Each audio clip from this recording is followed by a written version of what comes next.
She demanded I patiently wait for her while she dated other guys, so I said goodbye and meant it.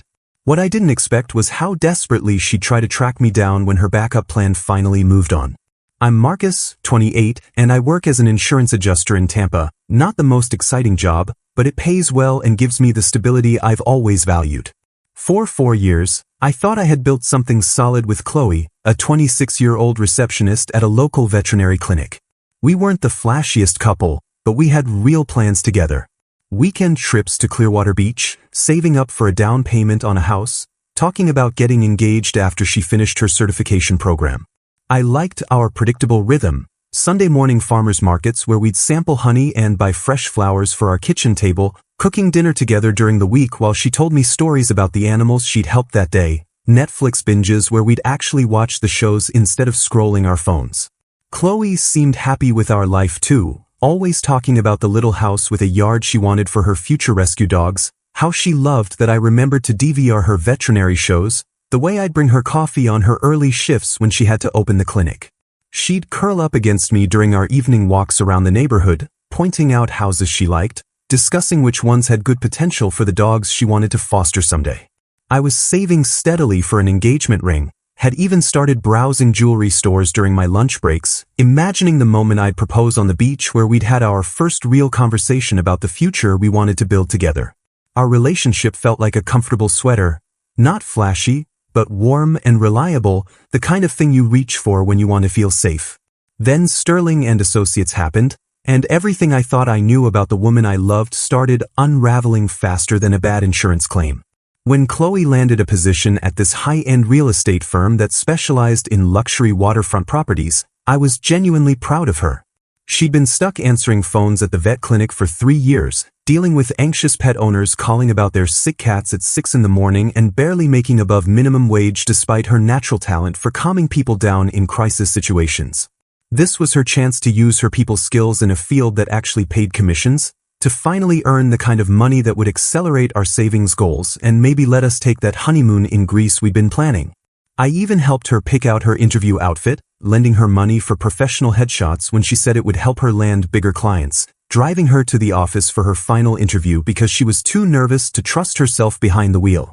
The changes started small but accelerated like a car rolling downhill. She traded her comfortable scrubs for tailored blazers that cost more than I spent on groceries in a month, suddenly needed professional makeup that required a separate budget line item, and began carrying herself differently, shoulders back, chin up, like she was practicing being someone more important. She started using phrases like market disruption and lifestyle curation in regular conversation, words that sounded rehearsed, like she was practicing for some test I didn't know about. Her phone buzzed constantly with work messages, even during our dinner dates, and she'd apologize while typing responses about showings and client needs, her attention split between me and this new world that seemed to demand all of her mental energy. At first, I thought it was just professional growth, the natural evolution of someone taking their career seriously for the first time in years. But within a month, everything felt different in ways I couldn't quite articulate. She'd come home from work energized in a way I'd never seen, talking about client dinners at restaurants I couldn't pronounce and team meetings that ran until 10 p.m., describing a workplace culture that sounded more like a social club than a real estate office.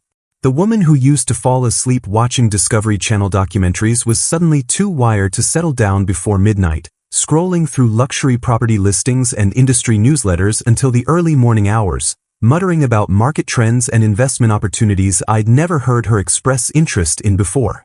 She started questioning things that had never been issues before, why we always went to the same restaurants instead of trying places that might expand our network, why I was content with my current position when there were obviously opportunities to climb higher, why we spent so many weekends at home instead of attending networking events where we could meet more successful people. "Don't you want more from life?"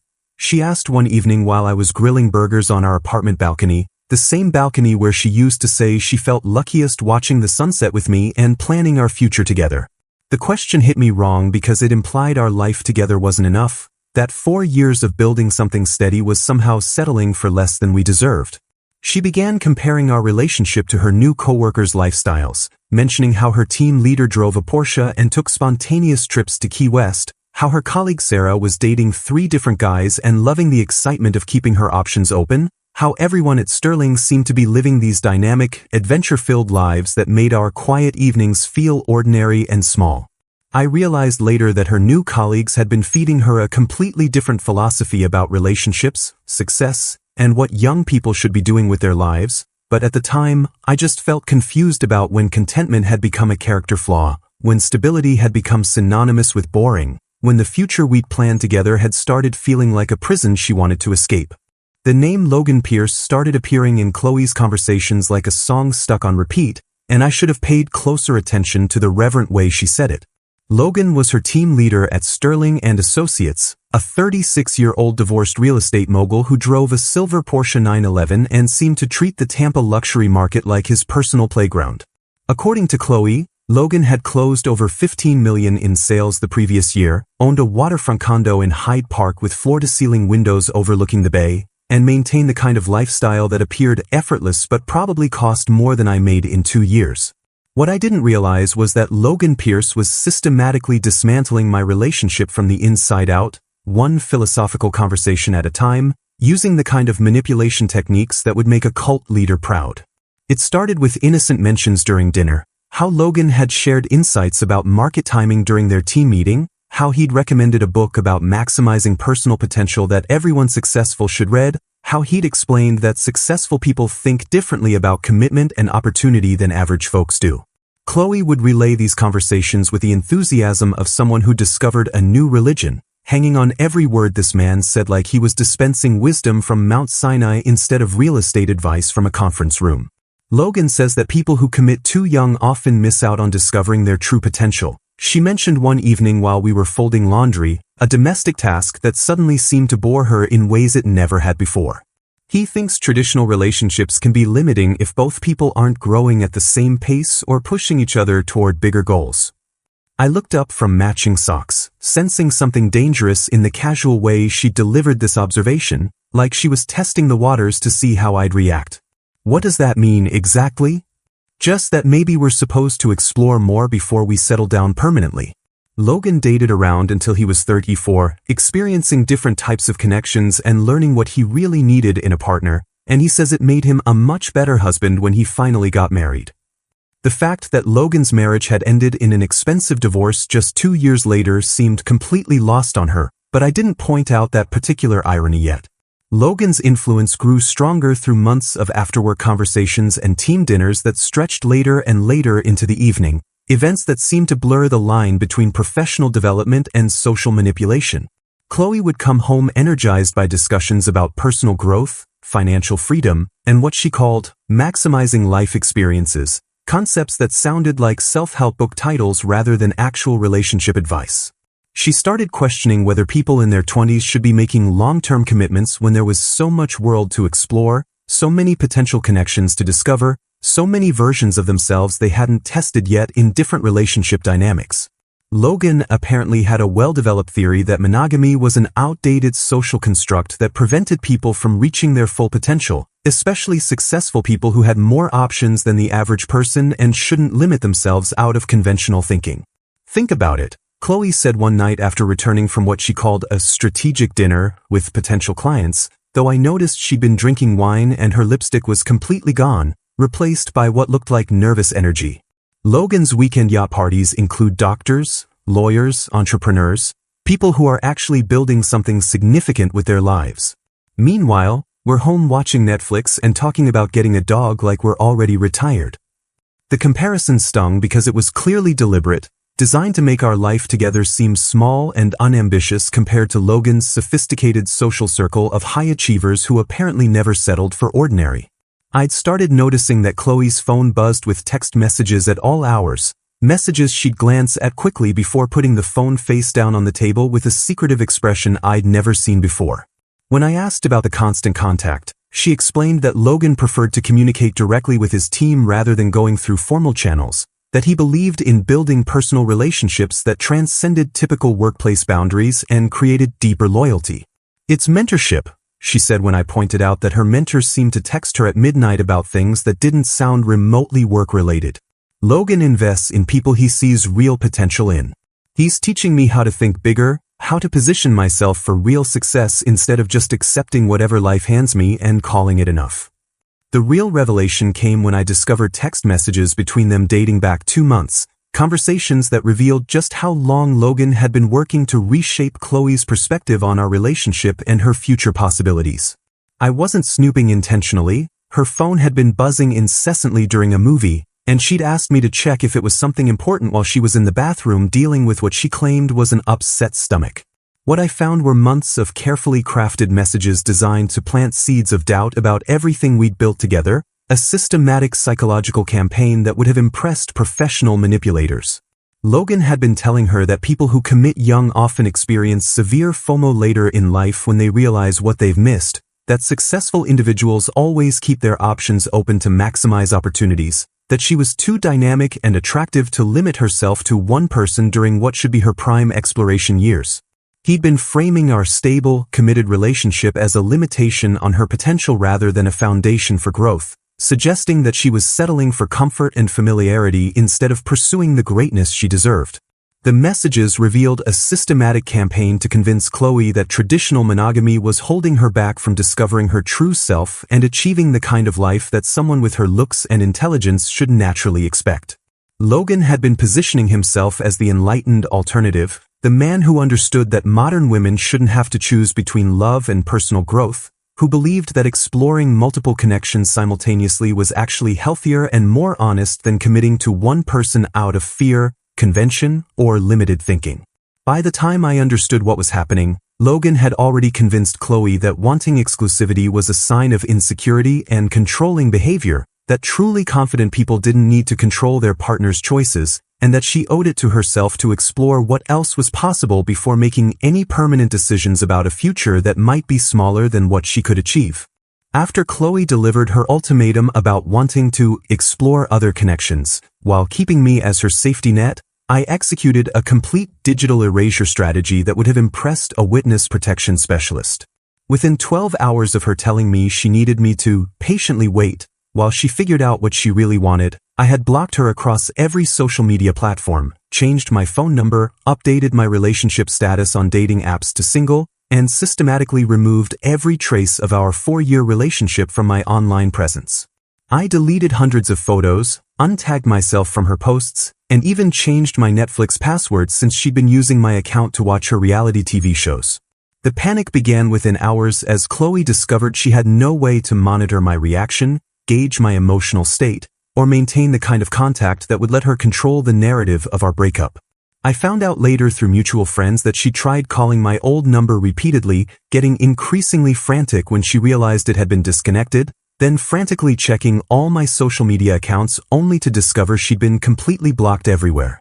She created fake Instagram accounts using variations of her name, had friends call my workplace claiming to be potential clients who needed to reach me urgently, and even visited my favorite coffee shop multiple times hoping for an accidental encounter that would give her a chance to explain herself or at least see how I was handling her decision. Her desperation escalated when she realized her backup plan had completely disappeared, leaving her with only Logan's attention and no guarantee that his interest would extend beyond the thrill of the chase. I learned through my coworker Dave, who was friends with Chloe's roommate Ashley, that she'd spent the first week after our breakup obsessively checking my social media through other people's accounts, trying to piece together clues about my mental state, my social activities, and whether I was already moving on with someone else. She'd apparently convinced herself that I would spend weeks or even months trying to win her back, that my devastation would be so complete and obvious that Logan would see her as someone worth fighting for, someone who inspired that kind of devotion in stable, dependable men. Instead, my complete digital silence was driving her crazy because she had no idea if I was falling apart, getting therapy, dating other people, or simply moving on with my life like our 4 years together had meant nothing significant.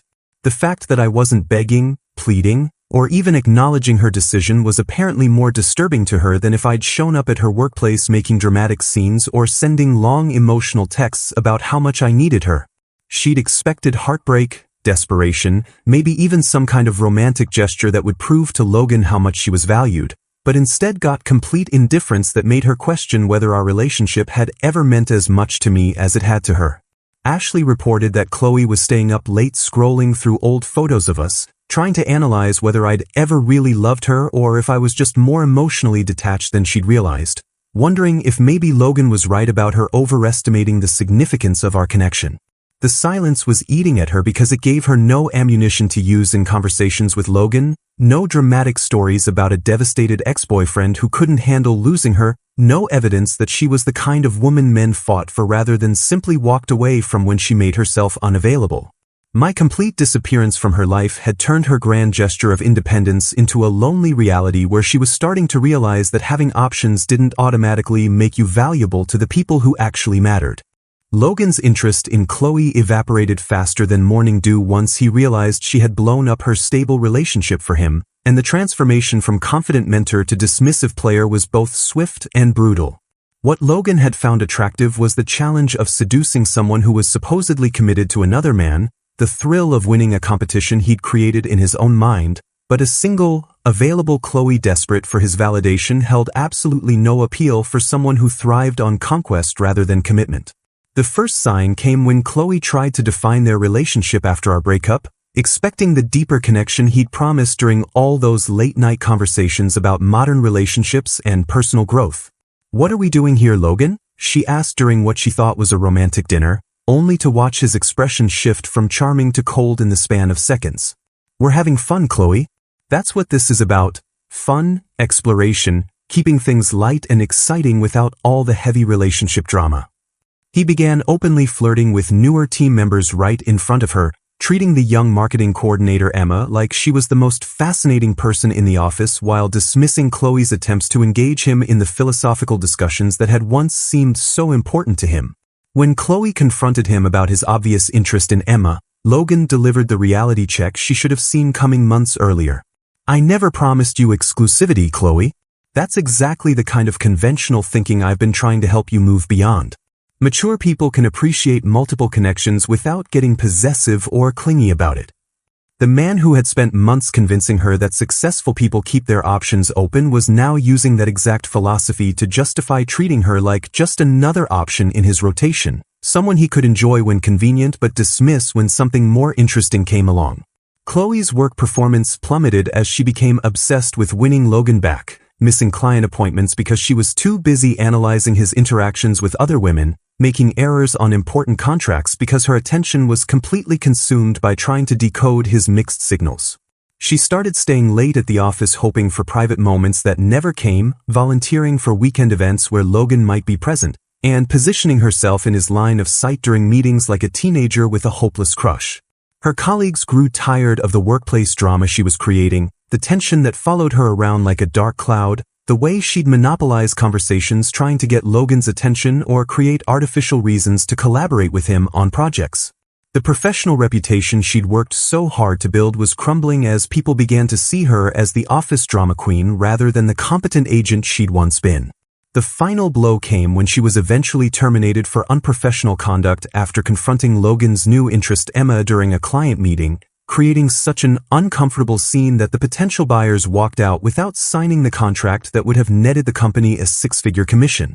"This is exactly why I don't get involved with people who can't handle adult relationships," Logan told her during the termination meeting, his voice carrying the same patronizing tone he'd once used to criticize traditional monogamy. "You've proven that some people just aren't ready for the kind of sophisticated arrangement we discussed." Chloe was escorted from the building that same afternoon, her dreams of luxury real estate success ending in the most humiliating way possible, with Logan watching from his office window as security walked her to her car with a box of personal belongings.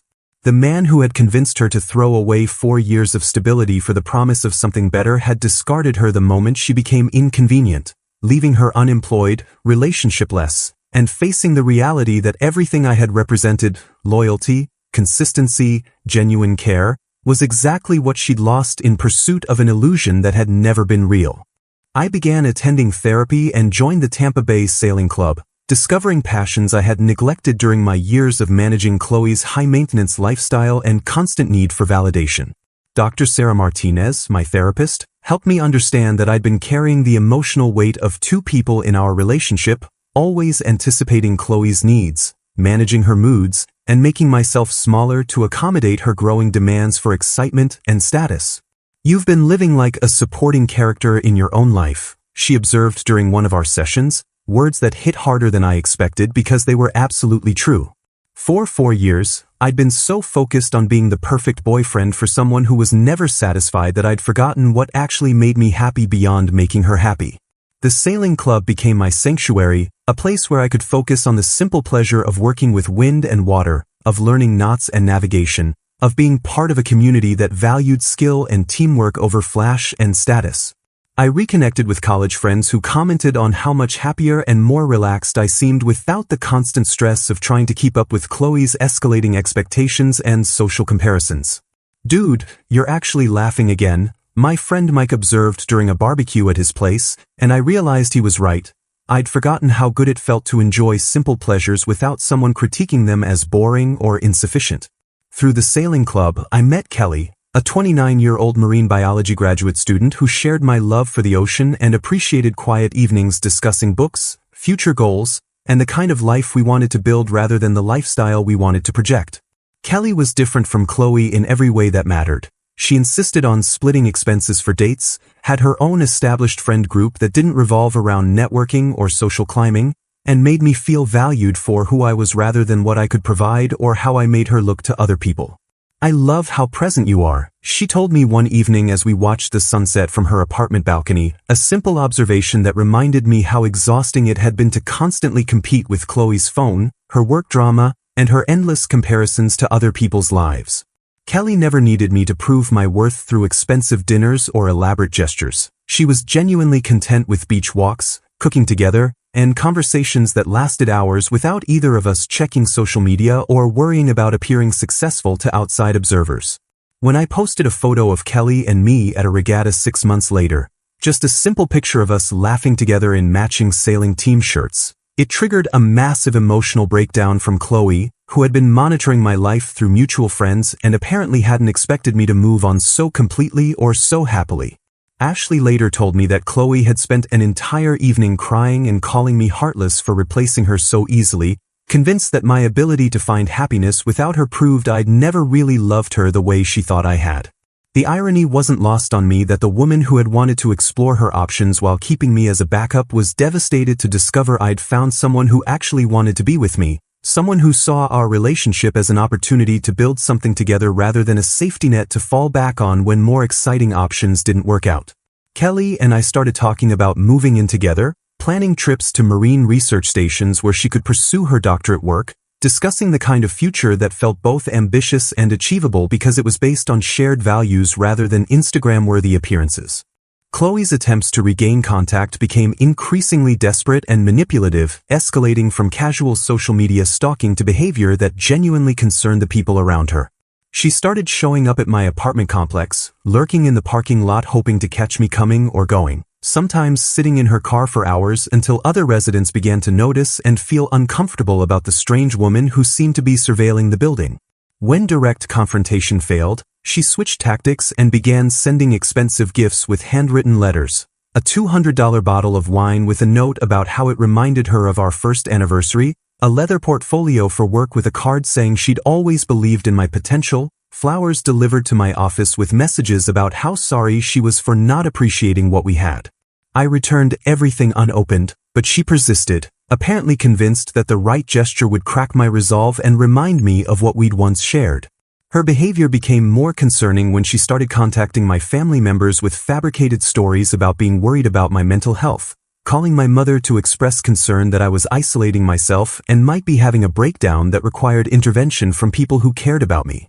"Marcus seems so different," she told my mom during a phone call that left my mother confused and worried. "He won't talk to any of his old friends, and I'm scared he might be struggling with depression or something worse. I just think someone should check on him." The manipulation was sophisticated and calculated. She knew my mother would be alarmed by suggestions that I was suffering emotionally, and she positioned herself as the concerned ex-girlfriend who only wanted what was best for me despite our breakup. When my mother called me in a panic, asking if I was okay and suggesting I might benefit from talking to someone professional, I had to explain the real situation and assure her that I was actually happier and healthier than I'd been in years. The most disturbing escalation came when Chloe began posting cryptic messages on social media that seemed designed to suggest she was having thoughts of self-harm, status updates about feeling abandoned, and questioning whether life was worth living when the people you love most can just walk away without looking back. Some people can just turn off their feelings like a light switch, she posted on Instagram alongside a black and white photo of herself looking distressed. I guess I'm not built that way. Maybe caring too much is my biggest flaw. Instead of falling for the emotional blackmail and breaking my no-contact boundary to rescue her, I took screenshots of the concerning posts and contacted Chloe's parents directly, explaining the situation and my worry that she might be using threats of self-harm to manipulate me into responding to her attempts at contact. Her parents immediately had her evaluated by mental health professionals, and the manipulative social media posts disappeared within 48 hours, though she remained furious that I had involved crisis intervention services rather than rushing to her side like the devoted ex-boyfriend she'd expected me to be. The professional evaluation revealed what I'd suspected. Her threats were manipulative rather than genuine, designed to create a crisis that would force me to break my silence and engage with her emotionally, but the intervention had the opposite effect of what she'd hoped. Instead of proving that I still cared enough to be worried about her well-being, my response demonstrated that I cared enough to get her proper help while maintaining the boundaries that protected both of us from further drama. A year later at our mutual friend Dave's beach wedding in Clearwater, Chloe appeared with an obvious fake boyfriend named Trevor, a nervous man who she claimed was a successful tech entrepreneur, but who clearly had no idea what he was supposed to be selling. I spotted them during the cocktail hour, Chloe overdressed in a designer dress that probably cost more than her unemployment benefits, clinging to this poor guy's arm while shooting glances in my direction to see if I was watching her grand performance.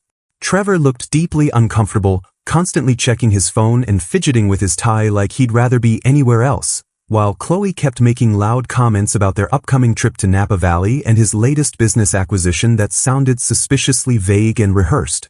Trevor just closed a major deal with a Fortune 500 company, she announced to anyone within earshot, while Trevor's face showed the panic of someone who'd been given a script he couldn't remember.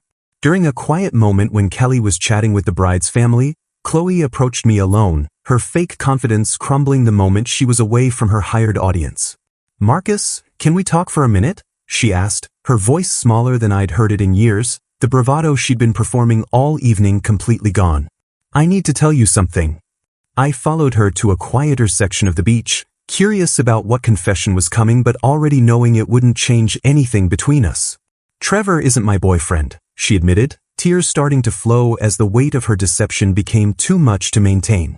"I hired him through an acting agency because I couldn't stand the thought of coming to this wedding alone, knowing you'd be here with her, looking so happy and settled."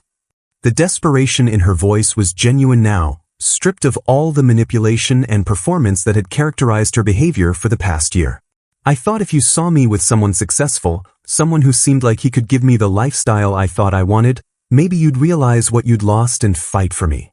She broke down completely, admitting that Logan had used her exactly as I'd predicted, that she'd thrown away the best relationship of her life chasing an illusion that had never been real, that she'd been watching my social media through friends' accounts and torturing herself with evidence of my happiness with Kelly. "I know I hurt you," she sobbed. "I know I threw away something real for something that was never going to last. But I was stupid and scared, and I thought I deserved more than what we had, and now I see that what we had was everything I actually needed." I remained compassionate but firm in my boundaries, offering her a tissue but not the reconciliation she was hoping for. "I'm sorry you're struggling, Chloe, but you made your choice and I've made mine. You can't undo 4 years of growth and healing because you realize the grass wasn't greener." Kelly appeared beside me then, handling the awkward situation with remarkable grace and maturity, even offering Chloe genuine sympathy for her obvious pain without feeling threatened or territorial.